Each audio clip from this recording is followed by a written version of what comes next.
Disclaimer: ang sumusunod na kwento ay naglalaman ng mga kathang-isip lamang na elemento at nilayon para sa mga layunin ng entertainment lamang. Anumang pagkakahawig sa mga aktwal na tao, buhay o patay, o totoong pangyayari ay nagkataon lamang. Ang mga pangyayaring inilalarawan sa kwentong ito ay gawa ng imahinasyon ng may akda at hindi dapat bigyang kahulugan na sumasalamin sa katotohanan sa anumang paraan. Noong unang panahon, sa isang mataong lungsod, mayroong isang circus na hindi katulad ng iba.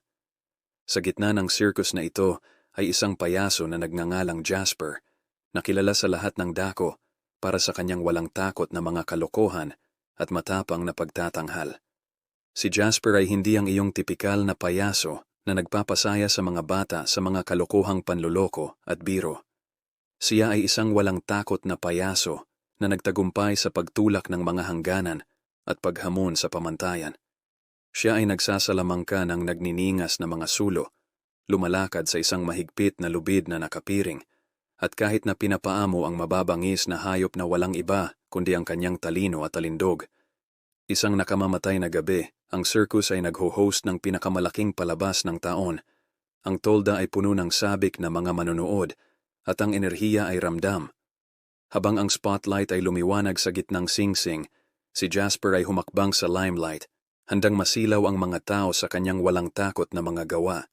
Una, umakyat siya sa isang matayog na hagdan patungo sa trapeze platform, mataas sa ibabaw ng lupa. Sa isang malalim na paghinga at isang determinadong tingin sa kanyang mga mata, inilunsad ni Jasper ang kanyang sarili sa hangin, na nagsagawa ng mga makapigil hiningang pagbagsak at pag-ikot bago matikas na lumapag sa safety net sa ibaba.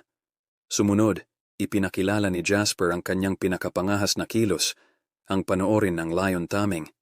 Pumasok siya sa kulungan kasama ang tatlong mababangis na leon, bawat isa ay umuungal sa gutom.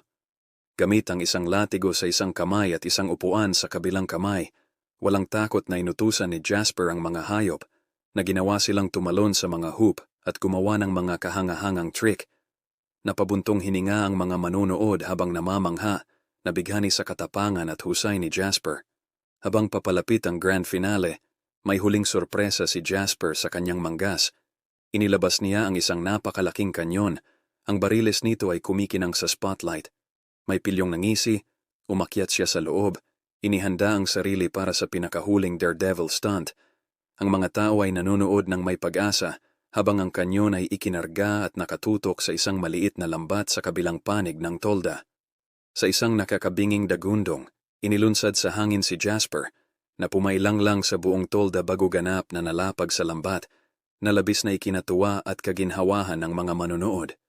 Sumabog ang circus sa mga hiyawan at palakpakan habang si Jasper ay kinuha ang kanyang huling eksena, isang walang takot na payaso na nagtagumpay sa bawat hamon na ibinabato sa kanya. Ang kanyang tapang at determinasyon ay hindi lamang nakaaliw sa mga tao, kundi nagbigay din ng inspirasyon sa kanila, na yakapin ang kanilang sariling mga takot at habulin, ang kanilang mga pangarap ng may pagsinta at katapangan. At sa gayon, nabuhay ang alamat ni Jasper, isang testamento sa kapangyarihan ng katapangan at ang mahika ng sirko, na nagpapaalala sa ating lahat na kung minsan ang pinakadakilang palabas sa mundo ay ang isa kung saan tayo maglakas loob na labanan ang imposible. Salamat sa pagpapahintulot sa amin na akitin ang iyong imahinasyon, pakiligin ang iyong mga pandama, at dalhin ka sa mga mundong parehong hindi ka panipaniwala at nakakatakot.